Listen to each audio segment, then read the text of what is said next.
श्रीमद्भागवत गीता भाषा प्रारंभ। श्री ओम नमो भगवते वासुदेवाय। वासुदेव विश्वेश्वराय आदि पुरुष अपरंपारी पुरुषाय नमः।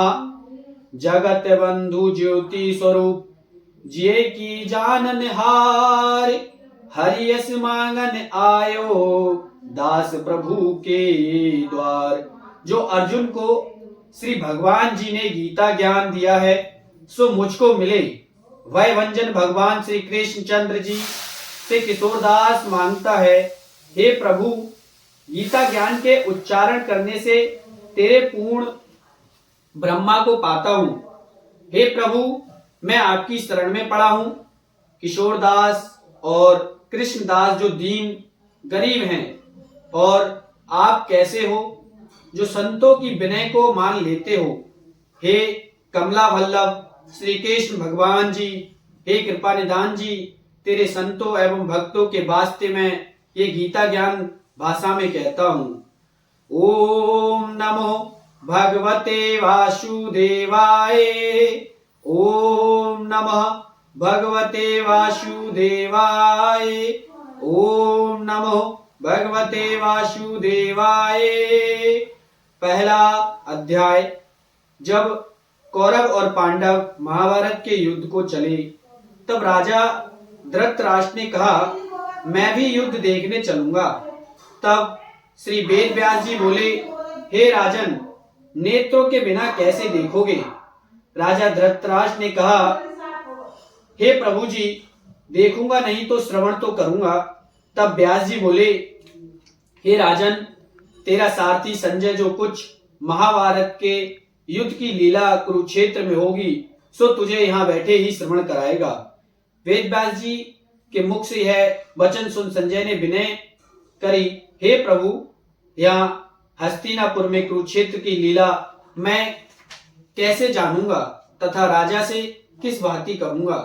तब व्यास जी ने प्रसन्न होकर संजय से कहा, हे संजय, मेरी कृपा से तुझे यहां से ही दिखाई देगा।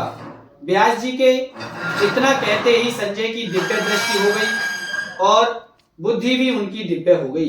अब आगे महाभारत का कौतुक कहता है। सुनो, 7 औक्षोणी सेना पांडवों की ओर, 11 औक्षोणी सेना कौरवों की। यह दोनों सेनाएं कुरुक्षेत्र में जब एकत्र हुई तब धृतराष्ट्र ने पूछा, हे संजय, धर्म के क्षेत्र में युद्ध की इच्छा से एकत्र हुए मेरे और पांडवों के पुत्रों ने क्या किया। संजय ने कहा, पांडवों की सेना को व्यूहित देखकर दुर्योधन द्रोणाचार्य के समीप जाकर कहने लगे, हे आचार्य, देखिए आपके शिष्य बुद्धिमान द्रुपद पुत्र ने पांडवों की बड़ी सेना कैसी व्यूह रचना की है। इस सेना में अर्जुन, भीम, बड़े बड़े धनुराधारी वीर योगधान, विराट, महारथी, द्रुपद, धृतराष्ट्र, चैकितान, बलवान, पुरुजित, कुंती भोज, नरों में श्रेष्ठ सैव्य, पराक्रमी, युधामन्यु, बलवान, उत्तमौजा, अभिमन्यु व द्रौपदी के 5 पुत्र सबके सब महारथी हैं। हे ब्राह्मण श्रेष्ठ, आपके स्मरणार्थ अब मैं सेना के प्रधान सेनापतियों के नाम वर्ण करता हूँ। आप भीष्म, कर्ण, युद्ध विजयी कृपाचार्य, अश्वत्थामा, विकर्ण, सोमदत्त का पुत्र वृषवा और बहुत से सूरवीर मेरे लिए प्राण तक देने को तैयार हैं। ये लोग शस्त्र चलाने में बहुत चतुर हैं और सब युद्ध विद्या में प्रवीण हैं। हमारी सेना जिसके भीष्म रक्षक हैं अपार बल है, और उसकी सेना के जिसके भीम रक्षक हैं थोड़ा सा बल है। अब आप सब अपने मोर्चों पर सावधान रहकर सेनापति भीष्म की रक्षा कीजिए। कुरुव्रत भीष्म पितामह ने दुर्योधन को प्रसन्न करते हुए और ऊंचे स्वर में गरजते हुए शंख बजाया। फिर चारों ओर शंख, नगाड़े, ढोल, गोमुखादि अनेक बाजे बजने लगे, जिनका बड़ा भयंकर शब्द हुआ। इसके अनंतर सफेद घोड़ों के रथ पर बैठे माधव श्री कृष्ण और पांडव अर्जुन ने भी दिव्य शंखों को बजाया। श्री कृष्ण ने 5 जन्य और अर्जुन ने देवदत्त नामक शंखों को और भीषण कर्म करने वाले भीम ने पौंड्रक नामक बड़े शंख को बजाया।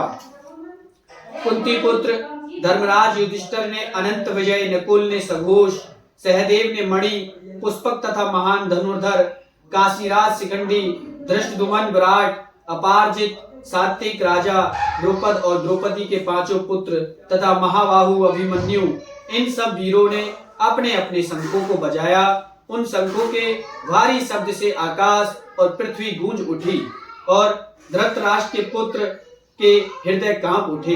हे राजन, अर्जुन ने कौरवों को युद्ध के लिए प्रस्तुत देखकर श्री कृष्ण जी से कहा, हे अच्युत, मेरा रथ दोनों सेनाओं के बीच में खड़ा कीजिए, जिससे मैं युद्ध करने वालों को देख लूं कि इस रणभूमि में मुझे किन किन के साथ युद्ध करना चाहिए। दुर्बुद्धि दुर्योधन से प्रीति करने वाले जो संग्राम के लिए यहाँ एकत्र हुए हैं, उनको देख सकूं। संजय कहने लगे, हे राजन, अर्जुन की बात सुनकर श्री कृष्ण ने भीष्म, द्रोण आदि वीरों के सामने उत्तम रथ को खड़ा करके कहा, हे वीर, संग्राम के लिए उद्धत इन कौरवों को देख लो। अर्जुन ने चाचा, बाबा, गुरु, मामा, भाई, पुत्र, ससुर और स्वजनों को शस्त्रों से सुसज्जित खड़े देखा और उसने इन दोनों सेनाओं में अपनी ही सब बंधुओं को खड़ा देखकर परम दारिद्र हो अत्यंत खेद के साथ ये वचन कहे, हे कृष्ण, संग्राम की इच्छा से आए इन अपने बंधुओं को देख मेरे अंग ढीले हो रहे हैं और मुख सूखा जा रहा है, मेरा शरीर विकल हो रहा है, रोमांच खड़े होते हैं, गांडीव हाथ से गिरा जाता है, त्वचा जली जा रही है। हे केशव, मुझ में खड़े रहने की सामर्थ्य नहीं है, मेरा मन चक्कर खा रहा है और सब लक्षण में उल्टे देख रहा हूँ और संग्राम में स्वजनों का वध करके कोई लाभ भी नहीं होगा, क्योंकि हे कृष्ण, मैं जीत कर राज्य बशुक भी नहीं चाहता हूँ। हे प्रभु, हमको राज्य भोग और जीवन से क्या काम है, क्योंकि जिनके लिए राज्य भोग और सुख की इच्छा की जाती है, वे सब संग्राम में प्राण और धन की ममता छोड़ मरने को तैयार हैं। और आचार्य, पिता, पुत्र, पितामह, मामा, ससुर, पुत्र, साले, संबंधी, ये सब मुझे मारे तो भी हे मधुसूदन, मैं इन्हें मारने की इच्छा नहीं करूंगा। हे जनार्दन, त्रिलोकी के राज्य के लिए भी मैं इन्हें नहीं मारना चाहता, फिर इस पृथ्वी के लिए तो कहना ही क्या। हे जनार्दन, धृतराष्ट्र के पुत्रों को मारकर हमारा क्या होगा, इन आदताइयों का वध करने से पाप ही होगा, इसलिए हमें अपने भाई धृतराष्ट्र के पुत्रों को मारना अनुचित है। हे माधव, स्वजनों को मारकर क्या हम सुखी रह सकते हैं?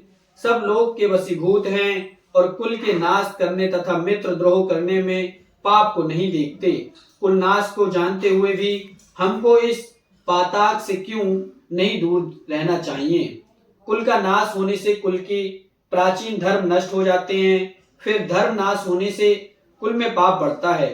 हे श्री कृष्ण, पाप से कुल की स्त्रियां व्यभिचारिणी हो जाती हैं, जिनसे वर्णशंकर संतान उत्पन्न होती है। वह वर्णशंकर जिन पुरुषों ने कुल को नष्ट किया है, उनको तथा उस कुल को नरक में पहुंचते हैं, क्योंकि श्रद्धा तर्पण आदि बंद हो जाते हैं। वर्णशंकर बनाने वाले दोषों से कुल दोषंको के जाति धर्म और कुल धर्म निरंतर नाश हो जाते हैं। हे जनार्दन, मैंने बराबर सुना है कि कुल धर्म नष्ट होने से निश्चय नरक वास करना होता है। हाय, हम बड़ा पातक करने को तैयार हैं, जो राज्य सुख के लाभ से अपने स्वजनों को ही मारने की कोशिश कर रहे हैं। मुझे शस्त्र रहित एवं उपायहीन को रणभूमि में बांधकर डाल दें तो मेरा बहुत कल्याण हो। संजय ने कहा, हे राजन, ये कहकर अत्यंत दुखित होकर अर्जुन ने उसी समय धनुष बाण फेंक दिया और रथ के पिछले भाग में जा। ओम तत्सदिति श्रीमद्भागवत गीता सुपनिषत्सु ब्रह्मा विद्याम योग शास्त्रे श्री कृष्ण अर्जुन संवादे संख्यो योगो नाम प्रथम अध्यायो समाप्तम। ओम नमो भगवते वासुदेवाय। ओम नमो भगवते वासुदेवाय। ओम नमो भगवते वासुदेवाय।